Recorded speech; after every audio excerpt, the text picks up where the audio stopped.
games that will probably be a lot closer. And what's interesting to me, talking to Bakery the last week, Bakery actually mentioned that he's taking over shot calling and drafting for the team here. So we might see a different type of Dignitas and a different type of strategy here. Feeling pretty confident about it, but very experimental for Dignitas to have Bakery running the ship. Yeah, triple support incoming. Triple support incoming. I mean, hey, 2 supports are pretty good. Let's go ahead and look at the schedule for today. If you've been missing out on the action or just joining us earlier, we had a heck of a series as Fnatic and Team Liquid faced off 3-2. Later on, though, North America is looking pretty fresh. Yeah, that's some good games that we got there. Gale Force with the new lineup going up against Tempo Storm straight away. So we have the top of North America fighting it out against each other. And then we get to see Roll20 against Naventic, and that's also a pretty cool series, especially since people expect quite a bit from Roll20 after having a decent showing there at the mid-season brawl, doing well against the Koreans too. And a bit of a sad news, Gilly's feeling a little bit sick today, so she won't be here, but Caldor will be sticking around to cast those games with Dreadnought, so you get Dread and Caldor for those North American games, so I hope you're excited. I'm really excited for it. It's going to be a lot of fun. The casting with Dread is always a pleasure, and then getting to see the games here is going to be cool. And yeah, I'm really looking forward to it. It's going to be a lot of fun. It's going to be a fun one. Now, of course, here in Europe, we're not done yet. We have the matchup of Dignitas and Good Guys facing off.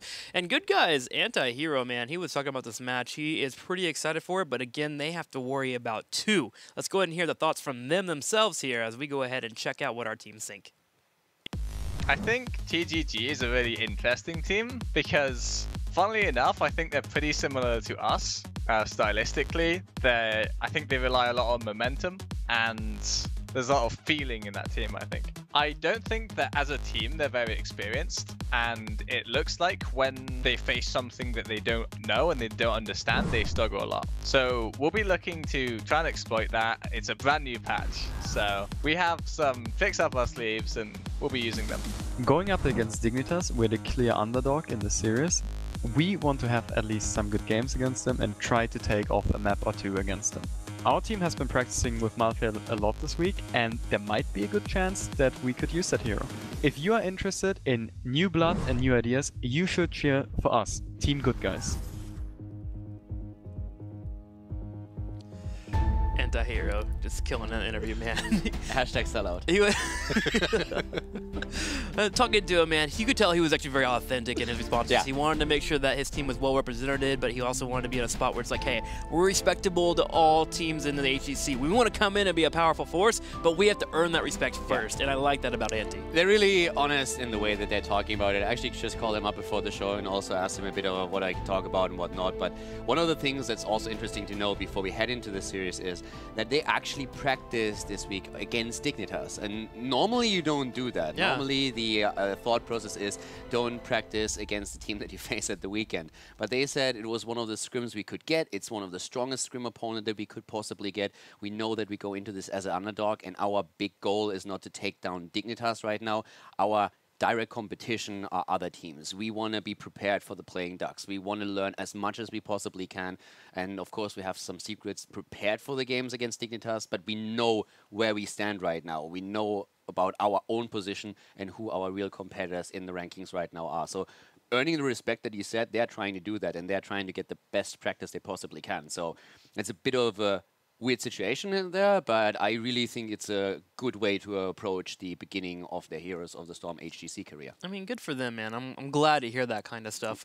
I want them to do well, and we'll see if they can pull it off today. But first, we have a couple of tweets to check out. We got one tweet in particular for you guys to check out. It's going to be from Hyzen Thylade. My favorite boys, Team Dignitas versus my favorite new boys, BKB and Anti-Hero. What to do? Answer is sit down and enjoy.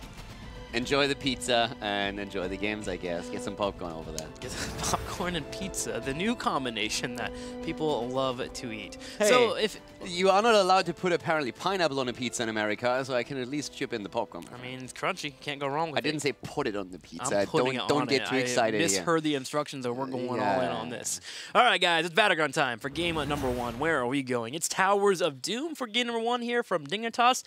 And talking to Anti again, it's crazy how realistic that guy is. He is so grounded down to earth. We were talking about the matchup and how it would go down in his book, and he was like, all right, we're probably going to get 3-0'd. But as you were right, man, it's all about, you know, the scrims, learning, and trying to walk away with the experience, especially with it being the second week in the HGC. It's kind of hard to expect them to come in and dominate this matchup. It's really interesting when you talk to people how you approach a match or a tournament, because there's basically two ways how to do it. First of all, there's this thought where you always go in and you say, I always want to win. If I go to a mid-season brawl, even from a lesser region, my goal has to be, I take the entire tournament. Totally. And I can completely understand that from the perspective that you should be motivated and you should strive to be the best you can be. But then there's, of course, the other thought process where you're saying, I have to be realistic about what we can pull off and where I see ourselves right now. So then you look at a match like this and say, yes, there's a good chance that we're not going to take a map here, but we are still going to try. But this one sentence that is not uttered in the word is like, we are trying everything we can to make sure that's not going to happen and that we take as much from this as we can to make ourselves better, and then later on become more realistically a team that is able to reach these high level goals. That's how you grow, man. Take a couple of lickings, take off the band-aids, and continue to move forward. So, Illidan with the ban, Genji being banned here for Dignitas, and Dahaka we picked up here from Team Good Guys. Now, let's see what the draft strategy of Dignitas will be. We've been seeing a lot of Anubrak, a lot of Warriors being picked up earlier for Dignitas, but okay, well, we have the Vikings and Uther out immediately here for Dig. Yeah, I've seen some dirty things happen from Dignitas. I'm wondering what exactly they're going to pull out today, but the Vikings with Uther. So, let's see how that's going to work out for them. We expected Vikings today by Liquid, yeah, and they didn't deliver. Dignitas was watching the same games. They were also disappointed, and they said, you know what? Kala and Trixel have been sitting there the entire time. They wanted a Vikings game. Let's just give them a bit of a presence, and that's why they picked the Vikings. There's no other reason. It has nothing to do with strengths or weaknesses on the map. Well, thank you, Dignitas, for thinking about us and the viewers at home. Bakery with the new drafting here. I really appreciate. Shout out to you. Thumbs up. Best drafter so far in the tournament. On the other side here, Greymane and a Anubrak picked up for Team Good Guys. Now, really quick about the Vikings, we have seen Zelia once here on Towers of Doom, and he played an impressive set of Vikings. I thought I would see them more afterwards, and we haven't seen it, I think, since week 8 of HGC of last phase. So, cool to see him back in the rotation, and Team Good Guys sticking with the normal strats here. It's a pretty fast draft, too. Dignitas is hovering a potential ban on Abathur, and that's also one of the things we need to still point out here, since the Good Guys decided to not pick Abathur. Now against Vikings, he has a bit of a rougher time on the lane since they can try and sniff him out there. But overall, on this map, Abathur is just fantastic. But they decided to go into the Haka, so they had to have the global. That's their side soak guaranteed. The Anubrak is a fantastic pick, and so is the Greymane. So they have, so far, already a very well-rounded draft. Well-rounded draft, and it looks like it might not get any rounder here, as Abathur is still being on the hover, and it will be banned out. Now, Team Good Guys on the right side, what are you thinking about when you're playing against the Vikings? You're hoping that your opponents don't get a strong 4-man rotation. Yeah. You want to be able to go toe-to-toe with them if you need to without getting additional resources. You want to be able to peel off that a couple of members, Dahaka particular, maybe even another wave clear to make sure that the Vikings aren't getting too much pressure or you can get kills on them. So you're going to have a strong 3-man, and you want to make sure to take away any major power from them. Yeah, 3-man in particular, but also with the Haka, you can move in and try to get a kill there. If that works out, it's going to end in your favor for sure. But they ban out the Vala, and I like that because, first of all, I think when we're talking about very strong 4-mans, Vala is oftentimes one of the factors. We see that sometimes with double support even coming in, so that you have a really strong 4-man that can push these lanes. And the Vala ban overall, I think, is exactly what they need to do here. So it's a good one. It wouldn't really be a great pickup for them. I think they will add a mage for Xay, very likely, and getting rid of Vala here on the side of Dignitas was probably the best choice they could have made here.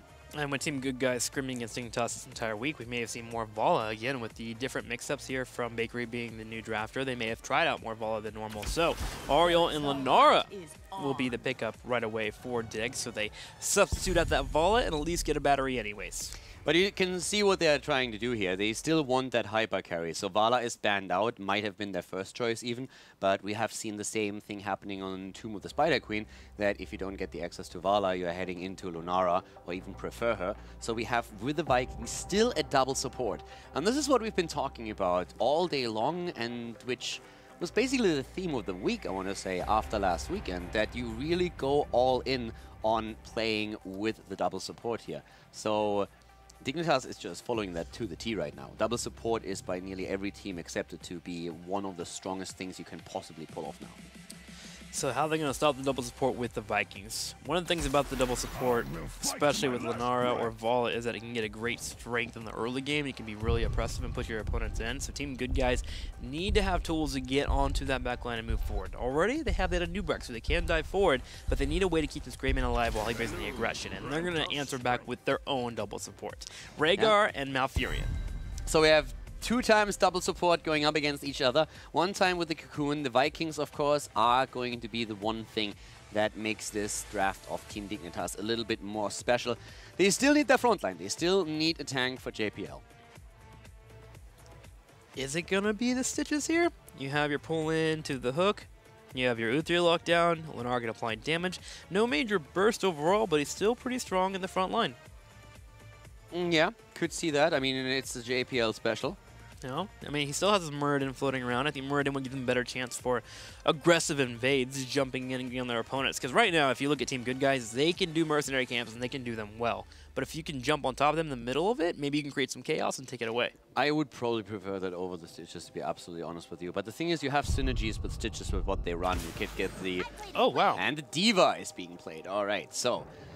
It's definitely good to disengage to make sure also that you can isolate targets. You can fight for an objective with the self-detonate here, with the explosion. So there's a couple of options that you definitely have with the Diva, and also when you're trying to get away from the fight, it helps you a lot. And of course, Defense Matrix. Defense Matrix, exactly. That's the major point here. Greymane is the only damage on the opposing team that is a major threat that can actually get kills. Sure, you can control the fight with Dahaka and a Nubrak and even Rhaegar to a degree, but if Diva is able to sit on top of Greymane, bring out the Defense Matrix, that Lenora is going to get value as she breaks down the fight. Yeah, she definitely should, and that's the big question. How do you get onto Lunara, and how can you take her out? Yeah. Especially protected by 2 strong supports like Auriel and Uther. So it's definitely... It's a bit crazy, seeing them with the Vikings as well, so it's a really interesting setup that we have for the 2 teams. And this is, I think, the first time that we have the double support clash against a double support. Yeah, with a solo tank Diva, which is crazy to me. So I'm already excited to see how this one's going to shake out. Yeah, and what's interesting to me is, if you guys remember, maybe 2 months back, there was this time when everyone was talking about double support and everybody was saying, oh my god, it's the strongest thing ever.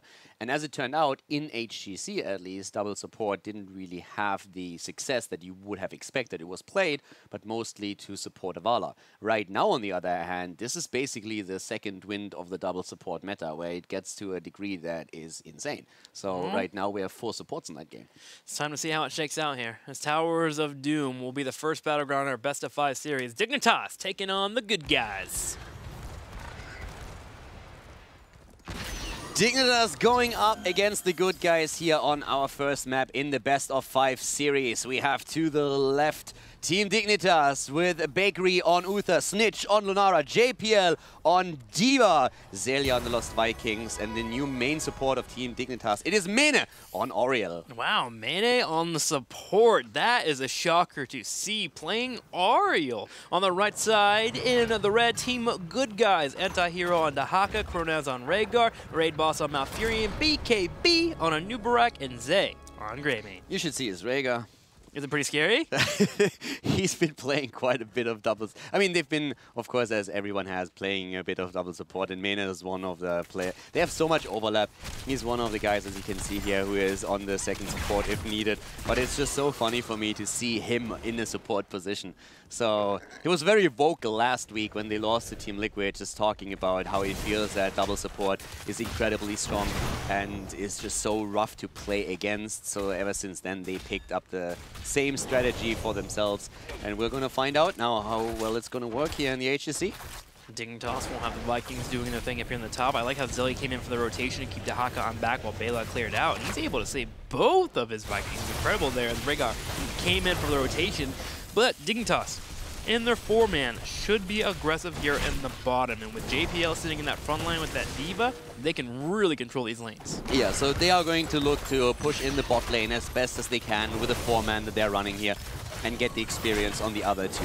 We could see the Haka move down if at any point Dignitas gets a bit low. So this is one of the risks, and Dignitas is already pinning these bushes, just saying, like, guys, be careful. If the Haka moves in here and gets a drag, we might be in trouble. Anti-Hero will help clear the middle. They're really just focusing on clearing out the middle and the top consistently, using the Haka as much as they can. And for the most part, as long as Greymane sits in this lane, just sits on the back, brings up the cocktails, and clears out the lanes, you won't see too much pressure really pop out for Dignitas. However, the mercenary camps are the major tool that is available for their teams, and JPL is already setting up to make sure to invade. Yeah, it's a bit of a risk even for the good guys to attempt to take their own camp here, because they know Dignitas is at the bot lane with 4 heroes, but this is the time where Anti-Hero can really think about just moving down if they want to take the fight. But they let it go, and instead we are seeing at the top currently Rhaegar aiming for his own camp, but Celia steals it away. So Kronos abandoning the camp here with Rhaegar, and that is a bit of a rough start here for the good guys, losing both of the camps, and yeah, these lanes are going to push in heavily against them now. Yeah, they have no movement here to even push in. JPL, if there was a hard engage from Team Good Guys, can just straight away drop the self-destruct, force a fight, so there goes one ultra on the bottom, the second in the top left, and Team Dignitas takes a nice lead here of 36 to 32, as Dahaka had to rotate the top lane and deal with those mercenaries that were stolen. Yeah, so we have him at the top lane now, and he's actually starting to go for a bit of rotation. I'm personally wondering if against the Vikings, I guess they picked the Dehaka early so they couldn't. Against Vikings, it might actually be a smart idea to go for that Leoric build with the Royal Focus, just attempting to have someone double soak and attempt to counter the Vikings. It's not going to be a perfect matchup, but at least it gives you a bit of wiggle room to move into a foreman at the bot lane yourself. Because for now, Dignitas is really using the fact that they have a numeric advantage at that bot lane. I do like how Kronos is being completely aggressive here. They keep bringing Dahaka in the middle, though, to clear out the waves with Rhaegar indeed, and they've actually done decent damage to this fort. Team Good Guys is a pretty good strategy here in terms of holding their opponents. Look at them. They're tired in experience. Yeah, they're actually doing quite well bursting down through the walls. They have Dahaka who can move into a lane as well, help Rhaegar out. And Rhaegar went into the Lightning Bomb on level 1, so if he casts that on a totem, he can really burst the wave down quite nicely. It's of course quite mana intensive. You can also use it on a frontline minion instead, but then it doesn't hit the backline. But for now, they are even in experience. Level 7 just about picked up, and Anti-Hero moves back down and steals the camp away. Nope, doesn't. Nope. Camp goes over to Dignitas. A little bit too big here as JPL brings in the aggression. He didn't even have to use the self-destruct, and Team Good Guys with all 5 members down the bottom were unable to do their task. Yeah, I blanked there for a second. I actually thought he really got it, but nope. So he did not really get as much value out of it as he was hoping for, but he's still in time to the top back again, so that he gets experience. So they are still defending at the bottom, but now they have to just really think about, okay, how do we approach these 2 altars that are now on the map? 2 altars, and Dahaka will have to come down and help out soon. Team Good Guys are clearing out the waves to make sure they can move forward and at least try to grab one of these altars. Well, Dignitas is all nice and set up. Eric the Swift on the bottom left can start channeling while JPL holds the bush control on the right side. BKB moving in here to try and delay. Will he get it? He does. Yeah, there's the interrupt. Puts JPL rather low. Anti? Yeah, Anti coming in after he was trying to channel the middle, but was interrupted by a snitch on his Lunara. And the fight is still raging on. The problem is that the Vikings are starting to push the lanes. Yes, that's the exact problem. Balog's on the top, Olaf is in the middle, Zelia is trying to grab the tribute. These 4 members from Dignitas can keep putting pressure on their opponents, and they're looking at that Rhaegar. Anti does make an engage here, hits a drag on top of Ariel, but self-destruct has been popped. Kronos is also low. Self-destruct doesn't do a lot, but Mane gets a good detainment strike in. Here comes the altar, channeled through by Eric. We have still Olaf in position there. He's not falling, and neither does anyone else on the side of Dignitas. They are starting to fight for position on the second altar, and it seems very likely that they are going to get it. Malfurion is completely cut off from the rest of the team. Team Good Guys want to get in here, but having a really hard time with Mane constantly bringing out those heals there. They do get JPL outside of the mech. Can they get him? They do. They grab JPL. Anti-Hero is low on health. Can he get healed up from Raid Boss? Yes, just in time, but Mane and Snitch are destroying anything in their way. Yeah, that is still a big battle here for Dignitas. Even with D.Va dying, they lose Dehaka, and now it's another altar channeled through by Dignitas. So they're doing extremely well here. They're now 12 points ahead on the core damage. We have level 10, a level earlier for Team Dignitas. And picking up their abilities, they will still have a time window where they can use that. Maybe even to get one of the bell towers. They have now another camp taken. They will probably move in for the second one, and if they can push both of them through the bot lane, then they have a good chance of getting in Bell Tower early on in the game. Yeah, they should be able to. With Thorwell and Vine being here, you can clear out that minion wave pretty effectively. You have minions as well to bring out that slap and get the big sweep coming in. So multiple sappers pushing the bottom lane, while also the Vikings are using play again to continue putting pressure in the middle of the top. You have Kronaz and Ahaka defending. Dignitas is going to be able to grab this bell tower in terms of damage. Also, JPL went for the big shot instead of the bunny hop, which makes me personally quite sad, but at least we're going to see a little bit of pew-pew. So moving in for the bell tower, and as we said before, they are just putting the pressure on. And we have the good guys reacting with 4 heroes now. So they leave Dehaka to be the only one to try and soak against the Vikings, which is going to be very, very rough for anti-hero. No heroics for either the Malfurion or the Rhaegar quite yet. I'm looking at this, Bloodlust doesn't seem like a real possibility. I think the Ancestral is a given. You kind of have to go that route. But Bloodlust on top of a D.Va, once she comes out of self-destruct, Greymane can shell her down quickly. Let's see it is. Yes, there it is. It's going to be the Bloodlust. Ante comes in. Starting to move in here. Aegis already being used. Sayce in the back. Divine Shield on Lunara. Jay with a mech once again. And I like it. Tranquility against the poison. Smart choice here on their part. Not really banking on the Twilight Dream. But I actually don't really mind that choice at all. If you have the spread out damage on the side of Lunara, then countering it with Tranquility is a pretty smart move. I do think the isolation is key, though. Ante has to hit this isolation on either Lunara or Mana in particular to stop those heals from coming out. Here comes Ante-Hero. He just moved in. He has it available. The isolation has been used. Members coming in for the fight. Ante is really low, though. He needs to be a bit careful here, and so does BKB. Everybody is being chased back now. Say starting to retreat, nearly getting isolated by JPL. BKB helping out with a quick dive and stun. But more and more altars are being channeled in the meantime, and the Vikings are still pushing. Especially the top lane, where Anti-Hero is now trying to at least take down Belok. This is getting out of control, simply, for Team Good, guys. We have Dignitas keeping up with the pressure. They're winning every single team fight. We've only had 1 kill for each team, but in terms of map control, Dignitas is just shutting members down. That's the power of the Vikings. It's a really rough situation for the good guys to be in. They are up against the Vikings, and they are gaining a lot of value with this. We also have the bribe on the side of Zelia, so that's helping them too, especially on the top lane. And whenever the fight transitions down to the bottom of the map, if the good guys don't win the fight early on, they are in trouble. So the one thing that they really have to... The one thing they have to do is to engage with a good Cocoon, try and drive the fight with Bloodlust, and then either kill the Cocoon target after it gets isolated, or just simply drive the fight and jump on one of the other heroes. But it's just the Oriel and Uther combo by Mana and Bakery is so ridiculously strong. Just shutting down every single type of damage that comes out from that Greymane, and the pressure continues in the bottom with the sappers being picked up.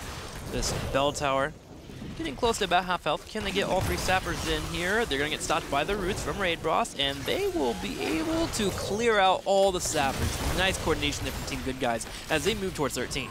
They are really trying to hit that next talent so that they can fight for the altar. So far, they've only won a single one at the start of the game when we had the triple altar phase. And here's a single one down to the bottom now. So this might be one of the moments when the good guys can focus their attention on the altar, on the objective, keep Anti-Hero up at the top lane on his Dehaka.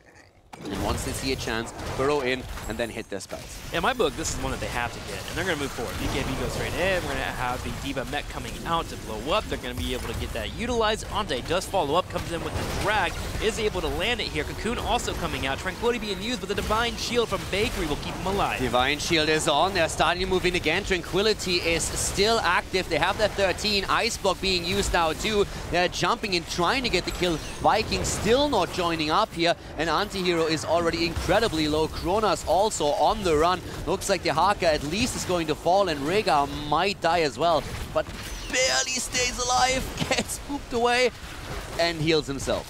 Able to heal on up, and they will lose 1 member, but the altar also being lost. 36 to 16.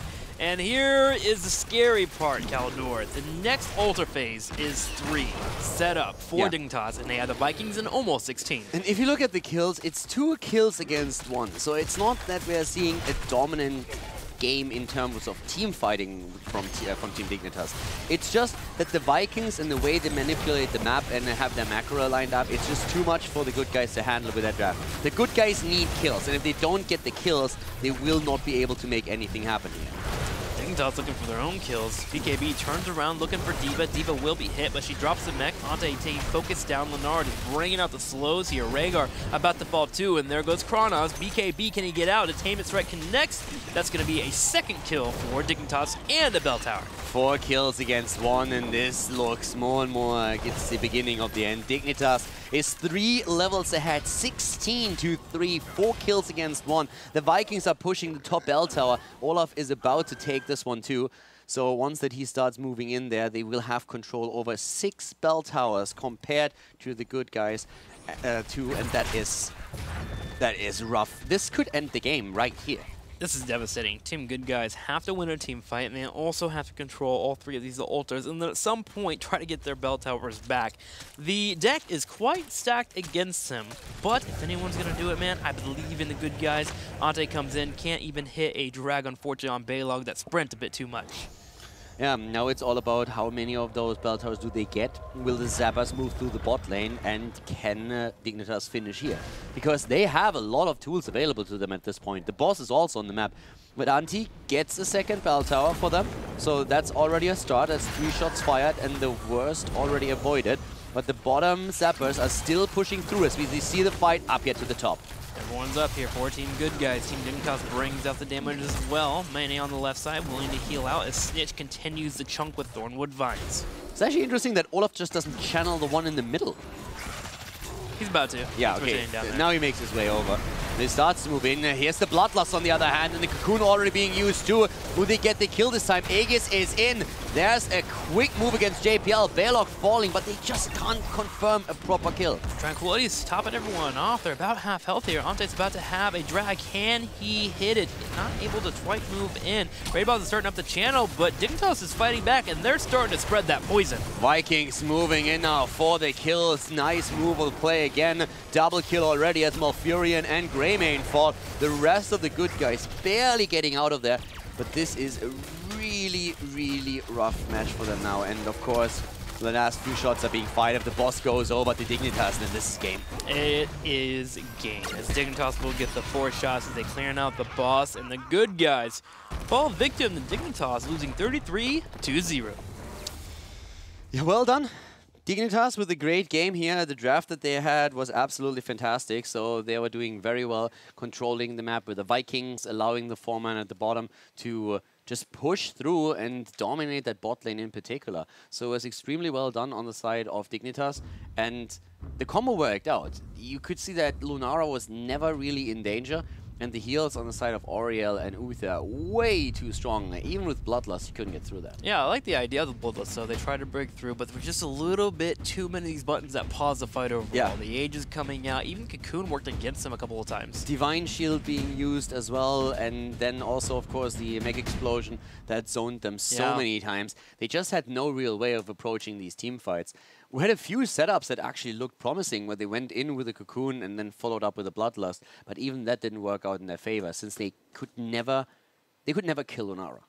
Well, the good news for Team Good Guys is they had the choice here to pick up a Battleground or first pick, and going to a smaller Battleground might be in their favor here to stay away from those ideas of the Vikings and whatnot being mixed in there and trying to get a straight-up team fight, because I think that's one of the things that they can learn the most from. If they're able to go into a matchup and have a real 5-on-5, that's where they can either say, you know what, we're strong in this type of category, but we're lacking here. They really need that experience. Yeah, they said from the beginning, this is a learning experience for us. We're going to try and take the most away from the series here. We know we're the underdog. And Dignitas, keep in mind, Dignitas is really hungry for a win here. Yeah. They lost their first series against Team Liquid without even taking a map. So they come into this and they're saying, guys, we want to be, first of all, again, at the Western Clash, we want to be the ones to go to BlizzCon. We need to step it up at this point. So they are not only here to win the series, they're here to make a statement.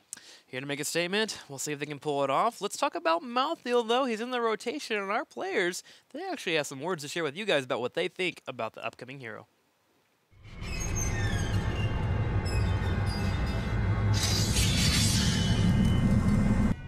Malthael seems like a really strong hero, like really difficult to deal with, has a huge amount of pressure in the lane and in team fights, and there's a lot of cool things you can do with him which you wouldn't initially think of. He's good at team fighting, his heroic Tormented Souls is insane, the amount of damage you deal, the amount of heals you gain, which make him a beast in team fights. So I think being able to like play around his ult makes him a really, really strong hero. I mean, I'm pretty happy to have like another tank shredder in the game. I feel like the meta is so tank heavy, and I think he has like a lot of damage output and a lot of potential to really shine in this meta. No one can stop death. No one can stop death, except for Cocoon. Cocoon stops it pretty easily. When the Tormented Souls come out, you can straight up drop it, bam, there's your counter. Right away, I got you guys. Easy mode. You toppled over my stitches earlier. I'm not talking.